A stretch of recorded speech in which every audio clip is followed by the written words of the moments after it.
Ladies and gents, boys and girls, let's jump right into it. Today's guest is former Hobbema Hawk, Tri-City American, Brandon Wheat King, Saskatoon Blade, Hershey Bear, Kansas City Blade, Cape Breton Oiler, Hamilton Bulldog, Cincinnati Mighty Duck, St. John's Leaf, Houston Arrow, Belfast Giant, Helsinki Jokerit, Linz EHC, member of the national team here in Canada, and of course, ex-Edmonton Oiler, Terran Sandwith. What's up, my man? Not much, buddy. That sounds like a long career. I guess it's kind of felt that way too. Sometimes. I've had you on a few times, and I haven't ever gotten into each and every team. I know that's a long career, which some people would say suitcase, other people would say a distinguished professional travel journey, hockey journey. Yes, I did learn a lot. Travel all over the places. Speaking of that, what was Houston like? We never talk about that. Houston is a major city that can be a lot of fun. It's unique. I've only been there one time, and it wasn't for hockey. How was your experience there? Well, it was short. That's for one. I got sent down there probably January, February, just at the kind of the end of the year from St. John's. Oh, no, from Hamilton. No, the story was I was in Hamilton, and we were going to St. John's, and we ended up, because of bad weather, in Gander, I think. We got diverted. And we're sitting there in the airport, and obviously coach is on, what's his name? He was a coach for the Bruins for a long time. Claude Julien. He's coaching you. He was coaching Hamilton, and he did. It was first year. He did not like me. We did not get along very well. Really? But Mark Lamb was working for the Oilers, and he happened to be traveling with us. So he was like a scout, or I can't remember the role. Anyway, I knew Mark Lamb from just being in Edmonton, growing up in Edmonton. So he came over to me, and I was like, got the news, right? Claude couldn't wait to get rid of me. So I got this offer to go, and Mark Lamb, who had played in Houston for years, right? He'd been there. Yeah. He came up and said, "Oh yeah, you're really gonna like this place." so I'm sitting in Gander Airport. I'm kind of getting my head around things, and then by the time we get in the plane, I'm like, "Yeah, this is gonna be good. I'm excited." I guess Houston. It's a few months in Houston, man. Really, if you think about it. Anyway, it was good. We went down. I was married at the time. Sugarland, Texas is where we all stayed. It was kind of like Melrose Place. We've seen this whole complex, and all the players stayed. There was a lot of weird stuff that happened, like a little swinging action and just stuff going on. Oh yeah, guys sleeping with other guys' wives. It was kind of a little bit of drama. Yeah. Wow, and you were in and out, so you never really. It's weird. When you got there, you must have been like, okay, so this shit's been going on. Like I'm immersed. Yeah. One thing, there's a team, and then there's a whole off-ice circus that's happening, and you just got to come in and dabble your foot and then leave again. It's wild how that works. Got out unscathed for sure. It's just weird how every other, and you're a professional person with a job. Just so happens that it's playing hockey, but it's a weird industry like that. It just is. Every team had its own little kind of culture dynamic going on with the wives and the girlfriends and the guys. Depends what group you get together, right? People often said to me, like, what's it like to do this or what? I'm like, you can't really paint it. Okay, great. I'm coming off the elevator in Chicago. Who do I run into? Jimmy Waite, right? Now, Jimmy Waite was a lot different than Sean Thornton, was a lot different than Craig Sharon, was a lot different than Tyler Harlton. And I'm like, there's so much going on. There's always like 20-ish guys in a room. That they're all different. There are hockey rules and hockey things that we go by, a blueprint, but everybody's fucking different. Culture. Yeah. Well, so it's unreal that we're talking about this because I'm having some drinks with some guys, and there's one guy that I play hockey with on Wednesday nights. He goes, "Do you like?" He's talking to another guy about his son, his 9-10-year-old son, going to this team next year, and Silaps is the coach. So Sil? He goes, yeah, I know Sil really well. Played college with him. So this guy knew him from way back. I said, well, we played with. And speaking of a guy that was way different than anybody else, but an unreal guy. He goes, well, what did the guys think of him? I said, the boys loved him. He didn't drink. Didn't drink. Remember, he told me that he was never. He said, "I'm not saying that I'll never drink." He just said, "I'm not going to do it. I just made a promise with myself until my last professional game has been played." And you've seen him since, so he did have a few beers after, did he? He has beers now. I mean, he's still not. He's not a party animal. He never was, but he was. He has. That was great, though. We loved him. Yeah, there's an example. Even in that chaos, people are like, "Well, you had to drink." No, you didn't. So it was great. I remember hanging out with him a lot and trying to sit next to him on the bus because we would always ponder things outside of the hockey world. Yeah, for sure. Imagine with that name, Sil Apps the third in Toronto. Tell me he wasn't feeling a bit of pressure. Oh God, yeah. I felt for him back then, but you know what? He's doing really well. He's works for a big company. He's kind of one of the head honchos there, and he's doing real well. So I haven't talked to him in a while, but great guy. I'm going to ask you an obvious question. Okay, so if you get this answer right, hypothetically, you're going to get $3.6 billion and the ability to eat anything the rest of your life with no consequences. So you want to get this right. $3.6 billion, and again, the ability to eat anything forever. How many goals will Zach Hyman get next season? Oh, what a question. Like, is this... It's funny because 2 years ago when I was on with Rashag and Strudwick, I predicted he was going to get 40, and no one went with it. They're like, maybe 30. I said, maybe 50 someday. It's the only huge fucking Nostradamus-like futuristic call I made. But I was kind of I did think he was going to get 40. I was getting their goat a little bit with the 50, but it really happened. I'm not blown away, but it was kind of tongue-in-cheek when I said it. So someone asked me again the other day, and I said, I don't know, man. What's the over-under, 45? Yeah, I was going to 45 popped in my head. I think that not that he couldn't get 50 again next year. We're playing with Connor McDavid and the way he plays. But if he gets 30, is it a disappointment? No, I think. I mean, for me, I mean, anything go. I get a feeling that people understand this is a unique situation. You know what I mean? Like, it's not like it's Ovechkin or somebody like hyper talented. It's like, oh my God, I can't believe he only got 50 once, right? Like, this is a guy that's just. I mean, what an incredible story. I mean, I know he's in the news talking about he's got a rich family and all this kind of stuff, and it's like, man, I find it more impressive that this guy works like he does every single day, and did obviously his whole upbringing with a rich dad who did give him everything, who did give him opportunity. It's that's not a lie. But man, to come and work his ass off every freaking day like he did, I think is way more impressive coming from a rich family. Like, God, we've seen that how many times, or mostly people that have things, they don't work for anything, right? They don't try as hard. Brad Lukowicz made a good point to me because I said, like, God, I go, like, it's funny that something had happened. This was maybe 2 years ago when I had him on. I think it was Matthew Tkachuk with his first game back in Calgary, and he scored a goal, and he like dangled by the bench with like really rubbing it in. And I said, like, how does that not bother you though? I go, like, I don't care if it's the year 2200 and you've taken fighting out, and if a guy does that by the bench, if there's I would chop him over the head. Like, for me, I'm going to do something because it riles me. Like, I'm playing street hockey growing up, and it's pride. And that's when he said it. He goes, yeah, but less and less people are growing up like we did. Like, they're growing up with the money already. And again, it's just it's not their fault. But that's why when you said it, like, Hyman is one of those players, and he works like someone from Rosedale Place down the road, right? Which... You're right. I think there's something to be said about that, and it is impressive. And at the end of the day, he's a hockey player that's to be, I think, really looked up to by a lot of kids, whether he's rich, poor, or whatever. He's just a great hockey player and that works hard. Well, he's a great man. I mean, the way he carries himself, I mean, I hear stories about him all the time in Edmonton. Yeah.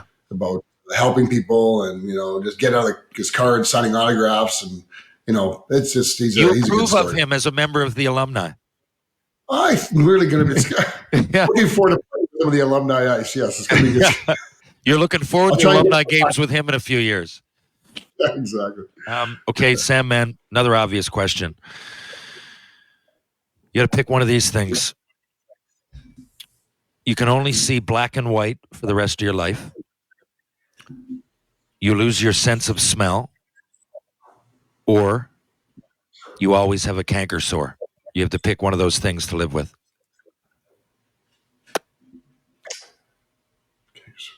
Black and white. What's can't smell? You got to pick one. I think I'm going to go black and white. I think I'm going to go with that one. I think I would too. I thought about it. Yeah. No one wants a canker sore because it's just going to make everything else worse. Yeah. It's only a little tiny tick of a problem, but I would really do that. I would give up.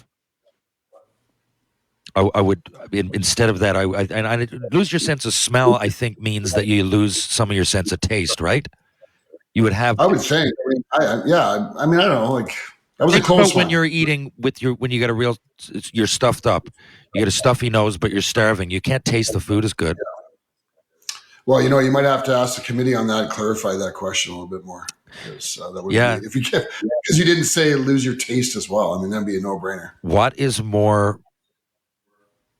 What's more impressive here? Okay, if McDavid and maybe Kucherov get 100 assists, Austin Matthews, although I don't think he's going to do it, but in this hypothetical world, he was on pace. He nearly got 70. So let's just say he did. Or Nathan McKinnon with a point in every single home game this year. Let's just say that he gets one the rest of the year. So what would be more impressive? 100 assists, which the reason I say 100 assists, two guys are going to probably do it this year, but it's only been done. Do you know how many other players have done it? 3 other players. 3, right? And Gretzky 11 times. As much as his stats, I'm aware of all of them, and a lot of them, like, even though they blow me away, you get a bit numb to them. They're so crazy. There's another one. Are you kidding me? 3 players, 2 of them have done it once, and one of them has done it 11 times. Jesus. I don't care if there was pylons in the net. No one else did it. Like, crazy. Well, for me, the crazy part was Lemieux, like the fact that Lemieux didn't do it more than, was it once? He only did it once. Yeah. So it's like, wow.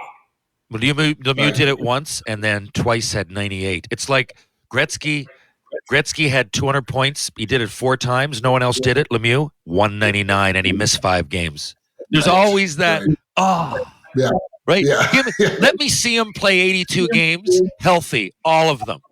Right? Even there, he missed it was 6 or 7 games.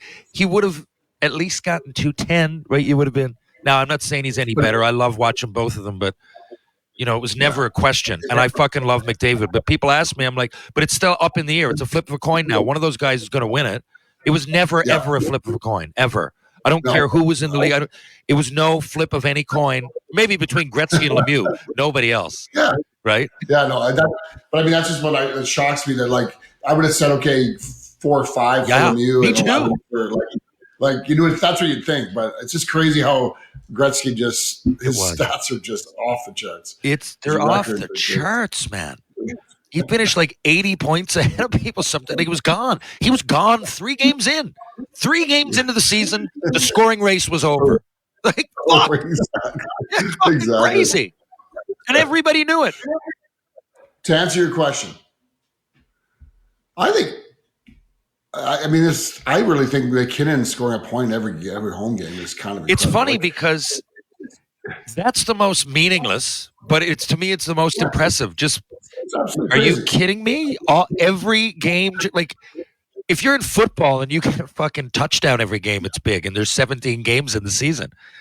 You're talking 41, even though it's just home games. That's 41 games, right? He's at 38 now, like whatever it is. Well, I just think about it like, hey, one game you don't get any points for McDavid, he can have 5 the next. I mean, there's another chance. There's another chance. Just one off. He doesn't get a point. Doesn't get a piece. Your team can't get shut out. Yeah, it's crazy. The team can't even. And the games that you get 1 goal, you're in on all of them. Yeah. God, when you watch him too, man, doesn't he look like crazy powerful out there? Yeah. Oh, he just attacks. Like, he just grabs a puck and it's like he's going to eat it up. It's just the intensity that he grabbed. The intensity is just incredible. Like, when I looked, I'll tell you all about it off the air, but we had a great trip to Chicago, and quite amazing. Connor Bedard came out. We were sitting there in the waiting room before the game, and he came out with his jersey and everything, and sat down like 5 minutes before the game. Like, I was just like, I didn't know what to say because you're trying to like break the. Do you have a conversation with the biggest prospect in all of sports right now, like in the planet, and he's just out shooting the shit? He came out and we were like, yeah, so do you like Chicago? Like, didn't really know where to go with it. But anyway, like, where do you go with it? You can't really go, hey, you want to hear a joke? Like, I had to go in then, Sandman, and read the lineup. And you did? Oh, well, the boys were there because we went out the night before with, when I say went out, Nick Foligno, he's from Sudbury. So he kind of threw it out there. We went to this wicked restaurant called Trivoli. I love Chicago for the food and the music. Now he just came out for the meal and went back, and then we went out after that. But Scotty Darling came out, so we didn't really know. I thought we were just dropping the puck and then we were gone, but that wasn't the case. We were going to the rink. We were going to meet the players, and then someone was going to read the lineup, and I didn't know. And I looked around at the guys. I knew Kiso didn't want to do it. That's not his thing. Dolo and Andrew were like, maybe. And they were like, but I think you should, you don't get nervous about it. I'm like, I kind of am, though, to go in an NHL dressing room with people I don't know. I'm going to jack up this. It's one thing for a Pee-wee team, Sandman, right? Yeah. It's another thing for a bunch of guys that play pro that I know. It would have been easier for me to do that for the Growlers if I didn't even play the game, right? Because I know half of them. Sure. But like, this was like, just go in, like, make me laugh, asshole. Like, I don't know. And you know what level is comedy, and then what level is pump up, and can I really pump them up? Do they really want to hear this, like a bunch of Adam kids, or is it just like, what's this guy doing? Well, and knowing you well, if you would have had some time to put like a poem together, like you would have been all fun, right? You would have been good. But you're right. And not only that, I told them, I said, like, as soon as you know the lineup, bring it to me because I can at least put names in, like, and I did. I just had to go last. They passed it to me and go, hey, Care, do it. So I looked down and I went with, I said, okay, ladies and gentlemen, here we are. Welcome to beautiful Chicago, Illinois for tonight's game between, Calgary Flames and your Chicago. And now they're into it. I'm going, okay. Yeah. And before I said, boys, so I went over and read it next to Bedard. I said, boys, I'm going to come read it over here. I feel much more comfortable around fellow first rounders. I was like, I got one line to break the ice. I don't really know what to do here. Either I'm going to look like the cockiest asshole. As soon as they look at Hockey DB, they're going to realize I'm joking. So, but anyway, because half of them, I'm joking. Like, I'm kidding. But how does McKenzie fucking Entwistle know? It just came out of Guelph last year. Like, it's like, dude. Oh, I think you're more well known in those circles than you think. Well, maybe, but so. Anyway, I did that, but I only had that second. So it was like, I remember getting to, it was the last, Peter the Wall Mrazek, sexy Seth Jones, like that. Like I had no time to come up with it. So I was like just using alliteration for each player. And I got to Connor Boom Boom Bedard. And I think he liked that. And I ended it with Connor Boom Boom Bedard. And ladies and gentlemen, here they are. Yo! Right. I was shaking. Yeah. I got out. I got out, and then I just left the room. So you couldn't even really see. It sounded like they liked it, but it was a lot of. I need to see a video of that one. I think they had. Well, they had me mic'd up, but if there was a camera, I didn't see it. I didn't see anybody's face. I nearly blacked out with nervousness, but I don't think it looked like that. And I don't get nervous like that much, but.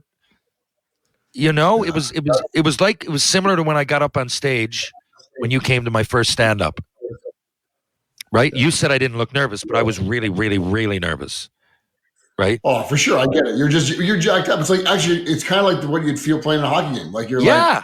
Your energy level is just like the intensity. I can see that for sure. By the way, speaking of that, do you remember in your first game, were you nervous? I was so nervous it just kind of overwhelmed me and I became like numb to it. But I remember it all. But like, were you really nervous? Do you remember? Oh, absolutely. Yeah. I was in Edmonton, hometown, friends in the stands, family in the stands. Like getting a hard pass halfway, like first shift, getting a rocket pass going, hopefully it doesn't flow off my stick. Oh my God, yeah. You went out. I just remember feeling it was like felt surreal. It was like you go through that the old Rexall place or Northlands. Yeah. You go through the old Derek. They had dropped the old Derek down. Like all of a sudden, I just knew it, like, and you float around the ice. You don't think it's real. It's I really, thought really it was so. I tell you something that I don't explain much, but I know was part of the equation.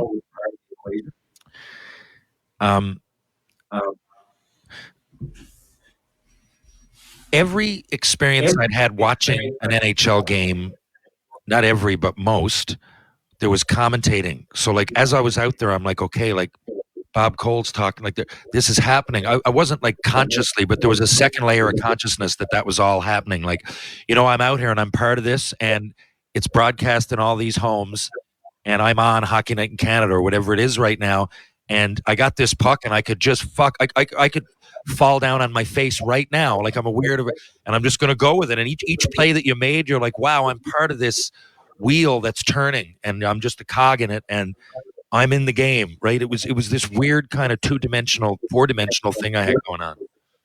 That's a really cool way to look at it. Yeah, that's good imagery. There's a lot happening, obviously, but yeah. We know hockey games move fast, but with DraftKings Sportsbook, an official sports betting partner of the NHL, you can score faster than anything happening on the ice. This week, new customers can bet $5 and get $200 instantly in bonus bets. Download the DraftKings Sportsbook app now and use code THPN. New customers can bet $5 to get $200 instantly in bonus bets, only on DraftKings Sportsbook. The crown is yours. Gambling problem? Call 1-800-GAMBLER or visit www.1800gambler.net. In New York, call 8778-HOPE-NY or text HOPE-NY 467-369. In Connecticut, help is available for problem gambling. Call 888-789-7777 or visit ccpg.org. Please play responsibly. On behalf of Boot Hill Casino and Resort in Kansas. 21 plus, age varies by jurisdiction, void in Ontario. Bonus bets expire 168 hours after issuance. See dkng.com/hockey for eligibility and deposit restrictions, terms, and responsible gambling resources. NHL and the NHL Shield are registered trademarks of the National Hockey League. Copyright NHL 2024, all rights reserved. Now, did I tell you this? No, obviously I didn't. Where do you sit on this? So, by the way, I travel so much now. So, on the way to Chicago, Jericho, I think, not the Blackhawks, whatever it was, I believe he got our tickets down there.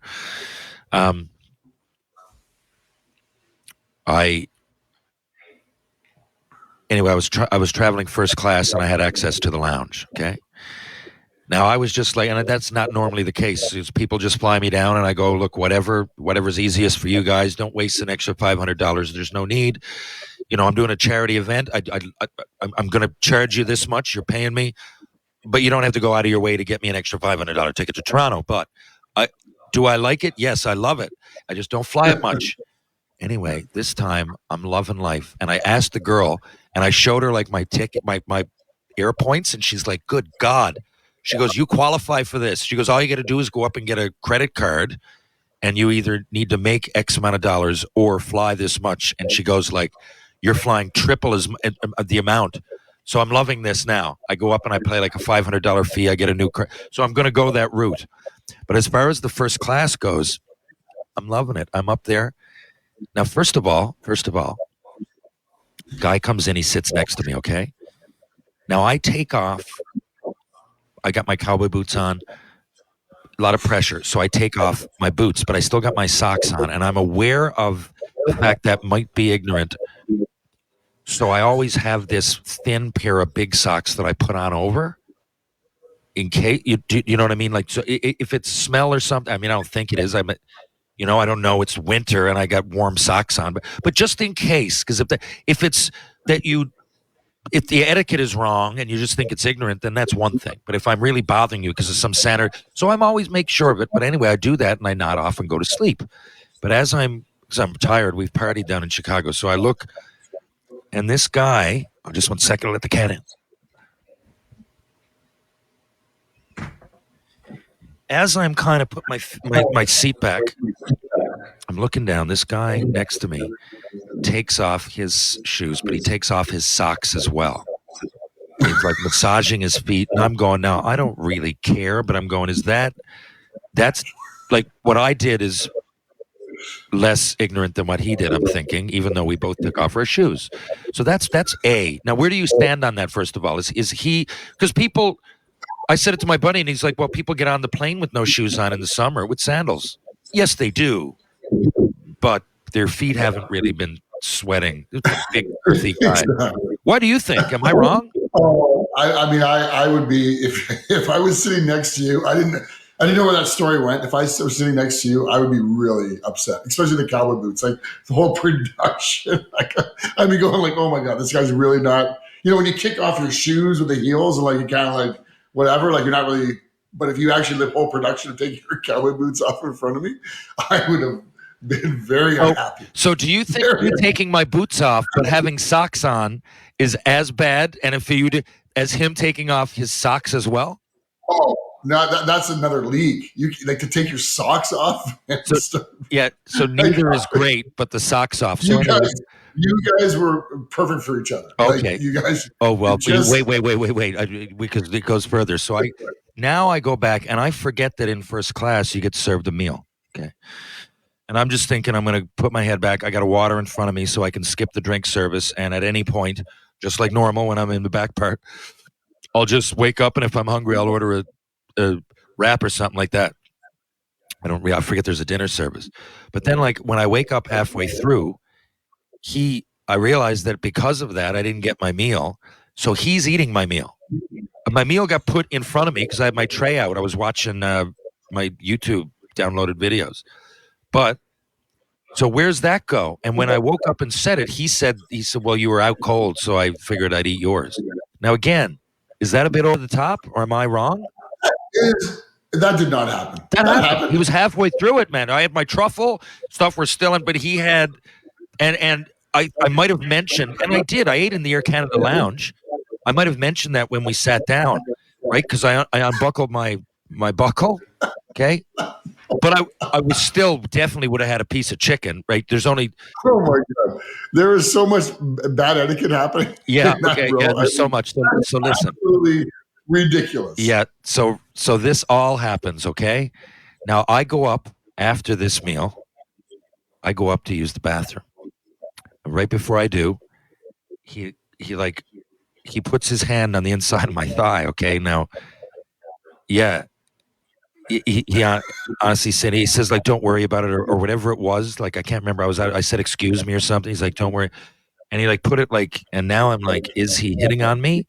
And is he, because he thinks that I unbuckled my belt was some kind of a sign?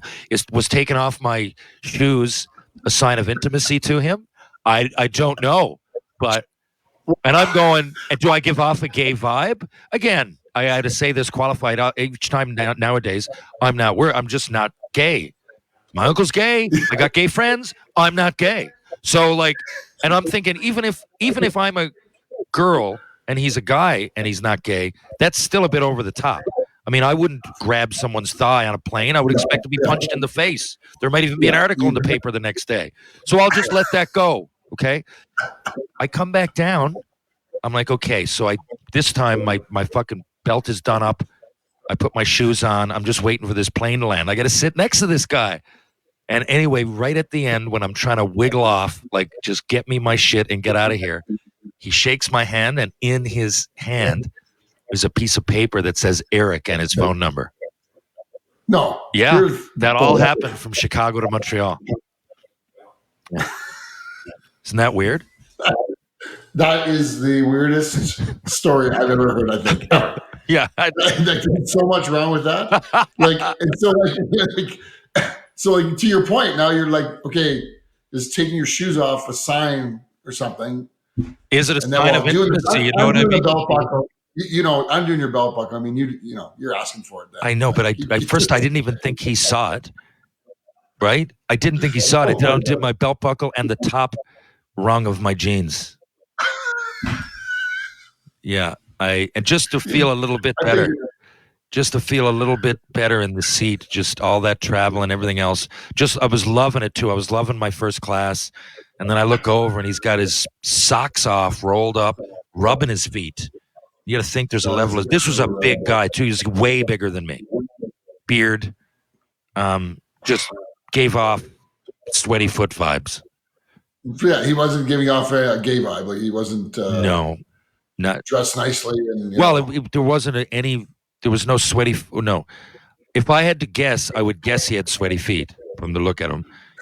But I didn't think he was going to hit on me or anything. Like the only thing that was expected looking at him was eating my meal. Other than that, yeah, that's incredible. Like that is just. I was thinking you were getting punked. Like I thought, like this guy was deliberate. Like he was like, "Oh, you're gonna take your cowboy boots off? I'm gonna show you now." So he takes his socks off, and then he that's what eats your meal. Right in your kitchen. He's just like, yeah. That's what I thought where this is going. You know, like how far can he push this? Grabs the inside of your thigh just to mess you up. Yeah, I know. What a weird experience. Maybe that's what it is. Maybe the whole thing was. You should have tried to phone Eric and see if he could get the number. That's what Gregor said. Yeah, I was just disturbed. I just needed to get off the plane as far as possible. Oh my gosh! And then when we first what? Hey, can I? Speaking of Gregor, yeah, I got to tell you this quick little story. Of course, that's what you're here for. So I'm at the Leafs Oilers game on Saturday. Yeah. My good buddies Andrew Usnick, Mark Galinsky were in town. Went to the game. I'm walking down in the main foyer there, main concourse.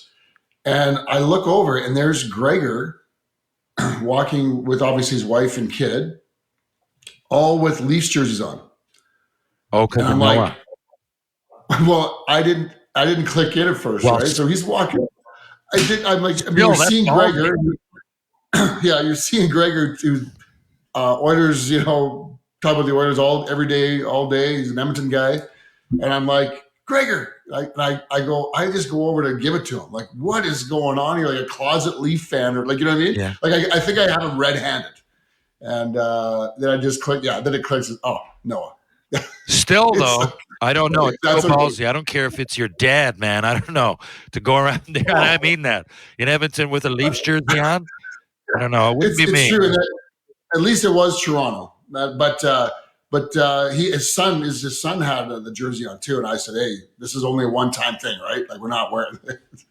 That's why I'm so upset I can't come out there at the end of April because I wanted to see you guys. I'll figure it out. Now, speaking of that, where should we go? Let's say for our next trip, it could be with the kids. We got. I really want to go to Austin. I want to go to Austin. Austin, Texas, where that might be just me and you then. I don't know about, do you think the kids would enjoy that? Well, to do a kids trip, no. That just doesn't have to be. I was like, just every few months we haven't had, well, I guess we had the NHL All-Star game. That was fun. That was your home territory though, but still, that was a lot of fun. Yeah, we had a good time. Oh yeah, that was good. Yeah, that's a good story. I was kind of like, because I had my kids and a little bit, chasing there, but it was fun watching you and Senior. It was fun taking care of Senior. I felt like I was kind of like his handler for the weekend. Yeah, I know. Really at some point, it's wild because like when we go to those, he only drinks on Fridays unless we're on a thing like that. So I still had to call and ask her though because she gets upset. I was like, come on, man, he's up. But I'm surprised, man. He can do it. He can still, I don't fucking know how he does it, but like he'll drink to, and do whatever, come out with us. And like he said to me, I'm starting to get tired. It was like 3:30 in the morning. I'm like, Jesus, I figured you'd be tired like 5 hours ago. Like, okay. So we went back and then sure enough, up for breakfast, just give me a Caesar or something. I'll be back in the game. Yeah. Right back in the, it was, I would be with him, and I'd look at him and he would stay the whole night. But when I said, okay, we want to go home, I'm tapping out. He was fired up. He goes, "Oh yeah, let's go!" But he's not going down. Like he is not. Just wild. I mean, I'm glad because I at least have half those genetics. Meaning, and I don't mean just from the drinking, but I mean, if you can do that, it's not like he's active all the time, but he's. There's a bit of OCD involved. Like, if he walks 4.5 miles a day. Don't ask me why 4.5. But he has to do it. If he misses it, everything's thrown off. It's just he becomes like the most irritable. He's got to get back on track, and then the odd trip. And he doesn't even. He just like he told me the last time we were there and we were having a few beers Friday a few weeks ago, and he's like, I I said, so where do you want to go next on a trip or whatever? Like, I'll take you. I promised you that. And he loves traveling. You can still enjoy it. And he's like, just like Brian Wilson had too many options and it drove him nuts for a while with the music. He goes, I don't want to know. I just do my thing. You pick. Just because otherwise I'll just look at the history of each place and why I should go to Austin versus Egypt versus Sydney, Australia. And he's just like, I can't have all those. And I kind of get it. He likes staying in his lane because his mind works so quick that he doesn't want to have to worry about even things that might make him happy. You know what I mean? Yeah, I can see that for sure. Absolutely. Yeah. He had an amazing weekend. Like, he was like, it's so fun hanging out with him because it's honestly like, in some ways, like this childlike sort of, like he's like seeing everything for the first time, right? It's like, everything is awesome. And it's like, and I'm like, yeah, it actually is pretty awesome. Especially seeing, yeah, I know. And especially seeing him around a bunch of people that are just meeting him for the first time that know who he is, man, when we went to the Spit and Chicklets thing, right? You guys, you guys went to the front and I took Senior to the back. It was so hilarious to watch. I'm like like a celebrity. Like, I'm walking this guy and everybody's senior. And every guy was 20 to 28. And like, all dudes. I know. All dudes.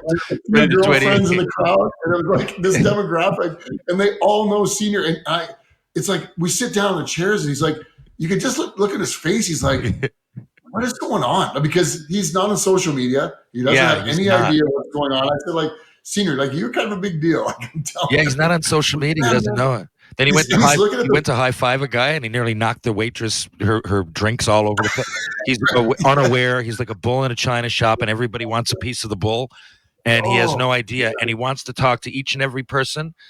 And the waitress, remember the waitress come over the plate, literally packed. Like, you got to make a decision and invest the decision to go to the other side of the bar. It's like shoulder to shoulder packed.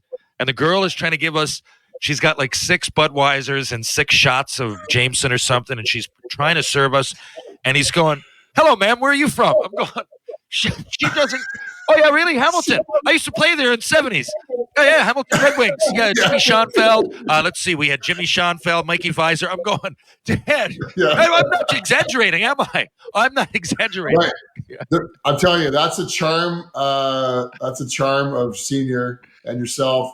But Senior, just what you see is what you get. Like, whenever you see a clip of him or hear him talk or whatever, like, he's no different in person. He's no different in whatever situation he's in.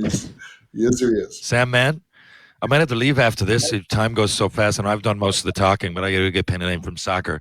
But if you could have this, say you go back, you're 17 years old, and you and your agent are trying to decide. You're 19, so you've been drafted now. You're about to go in and get serious in the minors, and you step on a magic genie bottle, and a genie comes out and says, "Okay, no one's going to know, but we're going to give you Austin Matthews' shot, Connor McDavid's speed, Ryan Reeves' toughness, or Mitch Marner's hockey IQ.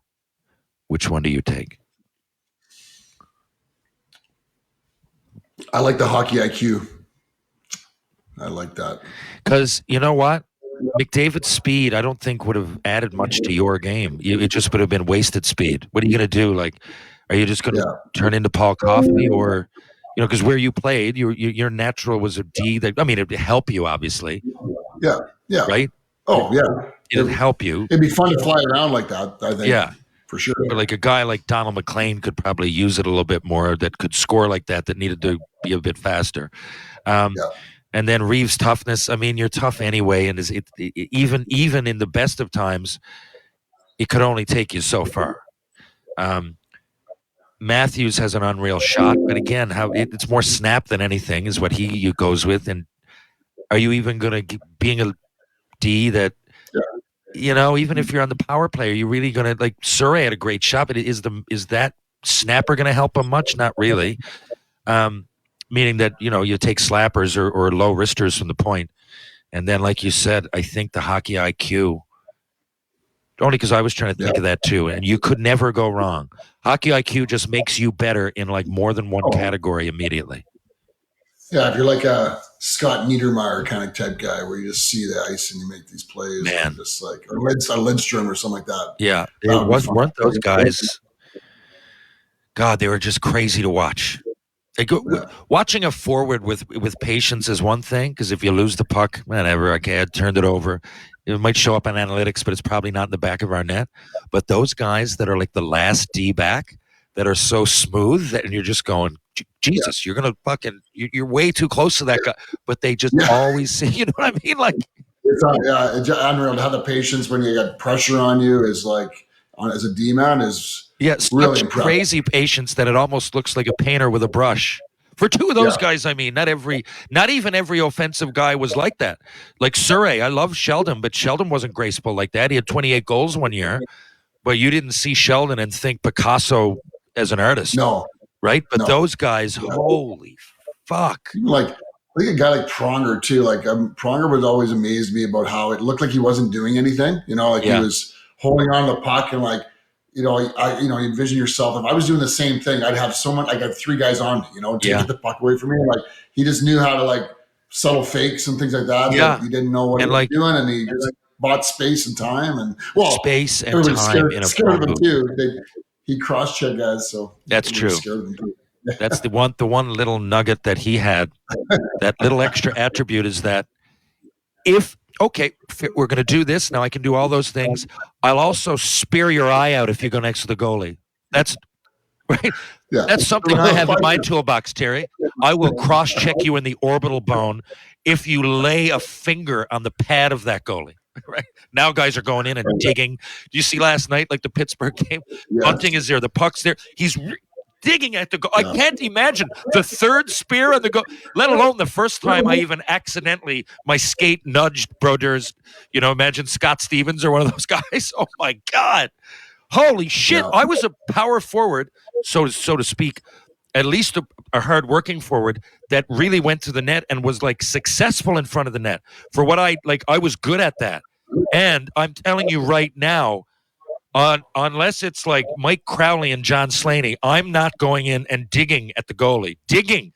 It happens now all the time. I'm like, shit, that would be a slap in the face to Chris Pronger. He would take, even if the puck is there, right? Yeah, 100%. Crazy. Oh, you could give a good cross check and not get a penalty back then too. Totally. Justified. You go anywhere near the goalie and the whistle goes, I get one that I can just lay into you. And guys like Pronger knew exactly where the kidneys were, right? Yep. Oh, man. 100%. Okay, good talk. I'm going to take off. We've been on for 41 minutes, enough to please the sponsors, and have a great weekend. It's early. I'm dropping the puck at the Herder game tonight, which signifies I'll never play senior hockey again, but me and Senior are going to the game. Yeah, it's good. The Herder finals, the St. John's Caps versus Deer Lake Red Wings. Darren Langdon and the Deer Lake Red Wings. He's coaching. Very nice. Wow. Yeah. Throwback. So, Sam, man, I guess we'll talk. We've got I'll tell you this.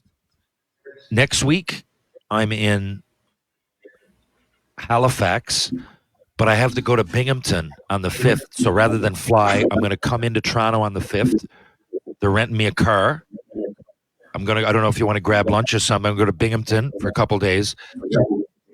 Within a couple weeks after that, I got to go and do some, I'll give you the dates, some promo for Shoresy. I got to go to Sarnia to do another speech. That Growlers game is a gift that keeps on giving, by the way. I've got a lot of these appearances. That's amazing. Yeah, we never talked about that. That's amazing. Well, we'll talk about it next time, but I'll tell you in person a lot of the stuff. People here are probably sick of hearing it. But by the way, that was the first thing Bedard said. I didn't even know it was on his radar. He came out of the room and he came right over. He goes, "Oh, that was wicked, man.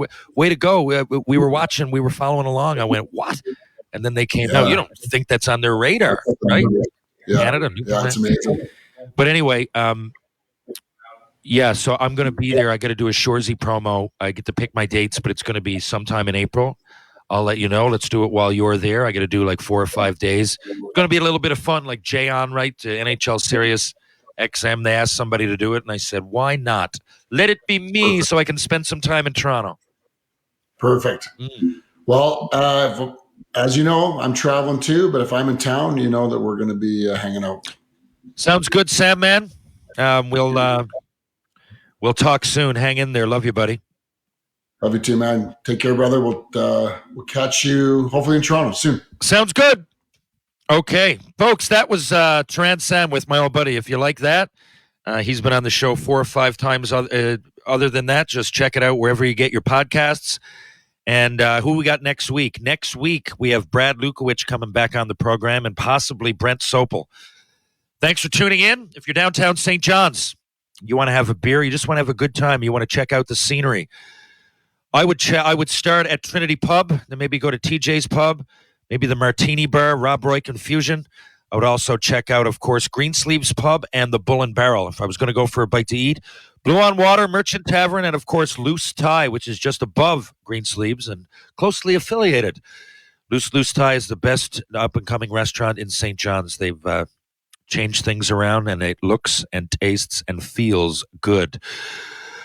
If you want to improve your life, go to Power Conditioning on Rope Walk Lane. Strength and balance for the body and mind. If you want to go to Mr. Lube, there's 2 locations in St. John's, Newfoundland. One's on Torbay Road, one's on Kenmount Road. Go see Chris Sparks. Live, laugh, lube! Pitbull Pain Relief, the pain sticks that just don't quit. Go to pitbullpainrelief.com and see what all the fuss is about. And, of course, True Hockey, take what's yours. Folks, be back in just a couple of days with more Tales with TR.